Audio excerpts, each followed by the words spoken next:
তো hi friends, আজকে আমরা চলে এসেছি সত্যজিৎ রায় টেলিভিশন ইনস্টিটিউশন, মানে এটা বাইপাস বাঘাযতীনের পাশে রয়েছে। আর এই যে অডিটোরিয়াম আর ভেতরের এই যে এরিয়া, সবচাইতে এটা মানে এটা যত যাওয়া যাবে শেষ হবে না। এই পেছনে বিল্ডিংয়ের পর বিল্ডিং রয়েছে। এটা হলো কি ভারতবর্ষের দ্বিতীয় বৃহত্তম ফিল্ম স্টুডিও। এই এরিয়া, এখানে প্রচুর এরিয়া, মানে কত ঘুরে দেখাবো। চলো তবু একটু মাঝে আমি ঘুরে দেখাবো। আর আজকে আমি আর নাইস চলে এসেছি অ্যাকচুয়ালি স্যারের ডাকে তো আমরা প্রতিবারই মিস করি না। আর এত ভালো একজন মানুষ, তারপরে এখানে ঢোকার অনুমতি পাই, সব মিলে আমরা চলে এসেছি Satyajit Ray and film television institute. প্রত্যেক দিকে বিভিন্ন ডিপার্টমেন্ট রয়েছে, মিউজিক ডিপার্টমেন্ট এই দিকটা থেকে শুরু করে এইদিকে যত যাওয়া যাবে সবই রয়েছে। চলো একটু মাঝে দেখিয়ে দেবো, অডিটোরিয়াম সবই আজকে পরিচয় করাবো ছোটো ছোটো করে। হ্যাঁ, আরেকজন স্যার চলে এসছে। চলো। Satyajit Ray film television institute গভর্নমেন্টের একটি প্রজেক্ট। এটি গভর্নমেন্ট অফ ইন্ডিয়া সেন্ট্রাল গভর্নমেন্টের। যত বলবো এর সম্পর্কে বলা কমেই যাবে, মানে বলা আর ফোড়াবে না। আমি আর নাইস আজকে চলে এসেছি, ইনস্টিটিউটের ভেতরে আছি। চলো একটু ব্যাক পেজে দেখিয়ে দিই। এটা ভেতরের পোর্টস রয়েছে, এইদিকে যত যাব তত আমরা এরিয়া দেখতে পাবো। এদিকে রয়েছে, এটা সাউন্ড ডিপার্টমেন্ট রয়েছে, বিভিন্ন ডিপার্টমেন্ট আলাদা আলাদা। তো আমরা দুজন চলে এসেছি, মানে এইখানে প্রচুর বড় এরিয়া, এখানে ঘোরা শেষ হবে না। আর একটা বাইপাস শাখা নিয়েছি আমরা।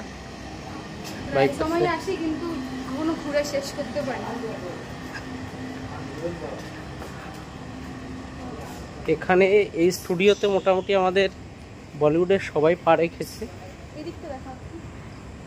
ওই দিকটা দেখো, একটা ব্রিজ রয়েছে। হ্যাঁ, এই ব্রিজটার উপরে অনেক গানে আমরা দেখতে পেয়েছি। আর এই যে গ্রিন ভিউ, মানে যেদিকে যাবো প্রচুর এরিয়া। গ্রিন ভিউতে আমরা দাঁড়িয়ে আছি। এটা সত্যজিৎ রায় চলচ্চিত্র studio, film and television studio. ভারতবর্ষে এটা দ্বিতীয় বিগ স্টুডিও এরিয়া। আমি এরিয়া দেখাচ্ছি, যদিও এখন স্টুডিওর ভেতরে আমি ঢুকতে পারবো না সবগুলোতে আজকে, কারণ অডিটোরিয়ামে যাবো। আজকে অডিটোরিয়ামের কাজ রয়েছে।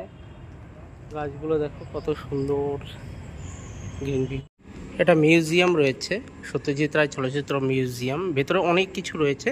আমরা এর আগের দিনের ভেতরে গেছিলাম, কিন্তু বিশাল এরিয়া। মানে এটা হয়তো চালু করবে, কিন্তু এখনও সাধারণ সবার জন্য না আর কি, সবার জন্য না। যাই হোক, আর এই যে ক্যামেরা, যে ক্যামেরায় আমাদের মহাদেব যিনি কাজ করতো তার একটা সিম্বল রেখেছে, যে এইরকম ক্যামেরার আগের সিস্টেমগুলো ছিল। ফিল্মের যে শ্যুটগুলো নেওয়া হতো সাদা কালো পর্দায়, এই যে ওর পেছনেই রয়েছে একদম ওই ক্যামেরা, সেই সিস্টেমটা। আর এইদিকে সব বিভিন্ন দৃশ্যগুলো রেখে দিয়েছে। এই যে ওইদিকে একটা রয়েছে ক্যামেরা আগে যেটা ছিল। আর এই যে ভিতরের যে গ্রিন ভিউ, মানে দারুণ এরিয়া, দারুণ, খুব ভালো লাগে। এরিয়া শেষ করা যাবে না, অনেক বড় হয়ে যে ব্লগটা, আমি শর্টেই করব। তবু দেখতে থাকুন, শেষ পর্যন্ত থাকবে। সত্যজিৎ রায় চলচ্চিত্র স্টুডিও, এখানে আসতে গেলে ভাগ্য লাগে, সেই ভাগ্যটা হয়তো আমাদের আছে। আর গান বাজনা ছিল বলে ওর জন্য আমার, আর আমার জন্য ওর এখানে আসার সৌভাগ্য। ও হয়তো গানটা জানে বলে স্যার আরও বেশি রেসপেক্ট করে এবং ডাকে। আমরা আসি। আজকে গিটার নিয়ে এসেছিলাম, লাইভ টাইপ করবো, কিন্তু টাইমের অভাবে হচ্ছে না। যাই হোক, আরও কিছু দেখাবো, চলো দেখতে থাকো। সত্যজিৎ রায় চলচ্চিত্র স্টুডিও। শুধু না দরকার নেই, ঘোরাই হচ্ছে আমাদের, মানে প্রচুর এরিয়া। চলো একটু ব্যাক ভিউতে দেখি। কি বল, এই যে এখানে ক্যান্টিনটা আছে, এই বিল্ডিংটায় সামনে, এটা ক্যান্টিন।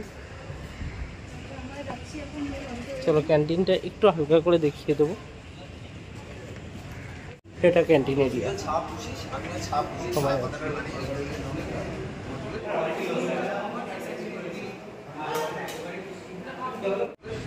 ক্যান্টিন এরিয়া, এটা ক্যান্টিন। আর আমরা এখন উপরে যাব, চলো উপরে একে একে সব দেখে নিই। আমরা এই উপরে উঠে গেলাম, ক্যান্টিনটা ওই যে নিচে দেখা যাচ্ছে, নিচে ক্যান্টিন। আর এটা অডিটোরিয়াম, এই অডিটোরিয়ামে যাব এখন। ওই যে স্যার বেরিয়ে আসছে, চলে এসছি অডিটোরিয়ামে। নাইস ঢুকছে, নাইসওয়ালা ভেতরে ঢুকছে অডিটোরিয়ামে। এই যে সত্যজিৎ রায় চলচ্চিত্র স্টুডিও, সত্যজিৎ বাবু। আর এটা আমাদের আরেকটা দৃশ্য। আমরা অডিটোরিয়ামের ভেতরে ঢুকে বসেও পড়লাম। এখানে আজকে থিয়েটারটি চলবে, যে থিয়েটারটি মুক্তি পাবে। এখানে একে একে অভিনেতা, অভিনেত্রী এবং পরিচালক, প্রযোজক, সঙ্গীতে যারা কাজ করেছে, মিউজিক ডিরেক্টরে যারা কাজ করেছে, প্রত্যেকে একে একে ভিতরে আসছে। আর আমরা বসে পড়েছি ততক্ষণে, একে একে দেখব। এখানে 19টা কান্ট্রি টোটাল স্টুডেন্টরা রয়েছে। এই যে দেখছি একজন সিঙ্গার এবং পরিচালক, প্রযোজক সবাইকে দেখতে পাচ্ছি। চলো একে একে আরও কিছু পরিচয় করে। এই স্যারকে দেখতে পাচ্ছি। আজকে ফিল্মের শেষ পর্যায়ে পরিচালক সকলের সঙ্গে মুখোমুখি পরিচয় করিয়ে দিচ্ছে। অ্যাক্টর, অভিনেতা যারা যারা কাজ করেছে, যে পর্যায়ে ফিল্মের নাম ছিল মুখোমুখি। গভর্নমেন্ট অফ ত্রিপুরার এই প্রজেক্টটি ছিল। এবং আরেকটি মজার ব্যাপার, যে নাইসে 2টো গান বেরিয়েছে, স্যার আমাদের সারপ্রাইজ দিল। এটা আমরা জানতাম না যে 2টো গান অলরেডি বেরিয়ে গেছে। এটা আমরা ফিল্ম শেষে মজা করছি, মজা করে সবার সঙ্গে এবার পরিচয় হব, যাব। তো এই 2টো গান আমরা জানতাম যে ভারতবর্ষের বিভিন্ন জায়গায় চলছে, এবং এই গান দুটো আবার ফিল্মেও চলে গেছে একটা গান। এবং 2টো গান সায়েন্স সিটি অডিটোরিয়ামে, যে কোনো ভারতবর্ষের অনেক জায়গায় সায়েন্স সিটি আছে, গেলে পরে বিকাল 5টা থেকে রাত 8টা পর্যন্ত শনি রবিবার নাইসের গান মাস্ট শোনা যাবে। এবং সপ্তাহের বিভিন্ন দিনগুলো এর গান শোনা যাবে। এবং ইতিমধ্যে কিছু জায়গার ডাক পড়েছে নাইসের, যে ফিল্মে গান করার জন্য। এই ইনস্টিটিউট থেকে সত্যি ভাগ্য করে আমরা এসেছিলাম। এটাই bypass Satyajit Ray film institution, main gate এটা। আজকে এখানে ছিলাম, তো খুব ভালো একটা পরিবেশ, খুব ভালো একটা জায়গা। যে ভারতবর্ষে 2টো বিগ স্টুডিওর ভিতরে এটা একটা, তার ভিতরে এটা অন্যতম বিগ বললেই চলে। ভারতবর্ষের 2য় বৃহত্তম স্টুডিও। এটা আর একটা পুনেতে আছে। তো এখানে বিভিন্ন সময় বিভিন্ন চেয়ারপারসন বিভিন্ন সময় হয়েছে, কখনো ভিক্টর ব্যানার্জি, কখনো গৌতম ঘোষ, কখনো আমাদের ফিল্ম ইন্ডাস্ট্রি সৌমিত্র চট্টোপাধ্যায়, বড় বড় মানুষেরা এখানে বিভিন্ন সময় বিভিন্ন দায়িত্ব সামলেছে। এখন আমাদের গভর্নমেন্ট এক মিনিস্টার আছে। তো আজকে এসেছিলাম এখানে শুভদার ডাকে। তো একটা ফিল্মে আমরা জানি না আর একটা জিনিস, যে নাইসের 2টো গান বেরিয়ে গেছে, এর আগে রেকর্ড হয়েছিল, সেই 2টো ফিল্মে চলছে। বিভিন্ন সায়েন্স সিটি অডিটোরিয়াম, বিভিন্ন জায়গায় এই গানগুলো চলছে সারা ভারতবর্ষ।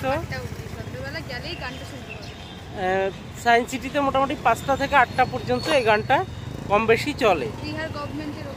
বিহার গভর্নমেন্টে আছে, ভারতবর্ষের বিভিন্ন জায়গায় ছড়িয়ে গেছে, আমরা জানি না। এটা একটা খুব ভালো নিউজ যে আমরা আজকে এসে সব জানতে পারলাম। তো সবাই শুনবেন। রঘুপতি রাবণ কি গানটা একটু বলো তো? রঘুপতি রাঘব, বৈষ্ণব জনতা। হ্যাঁ, এই 2টো গান চলছে বিভিন্ন জায়গায়। তো চলো, টেক কেয়ার, দেখতে থাকো। আজকের ব্লগ এখানেই শেষ করছি। Bye bye, take care.